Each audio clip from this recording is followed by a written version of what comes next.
অচেনা থাকলেই বোধহয় ভালো ছিল, না থাকতো এত গল্প, না হয়তো এই পরিণতি।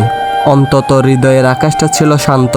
হঠাৎ আপনি এলেন, রঙিন করলেন, তারপর সেই আলোয় ছায়া গেঁথে অন্ধকার বানালেন। পরিচিত হয়ে স্বপ্ন দেখালেন, হাত ধরলেন, বিশ্বাস আনালেন।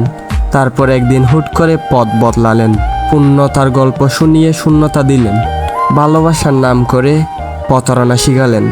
আজ বুঝি আপনি কখনোই আপন ছিলেন না, স্ল্যাপ একটা অস্থায়ী গল্প যা শেষ হয় নীরবে, বিনা শব্দে। আপনি কি জানেন, শূন্যতার ওজন সবচেয়ে বেশি হয়। এটা একবার হৃদয়ে বসলে কখনোই আর নামতে চায় না। আজও মাঝে মাঝে ভাবি, আপনি যদি কেবলই অচেনা হতেন, তাহলে অন্তত মনে গভীর শূন্যতা থাকতো না।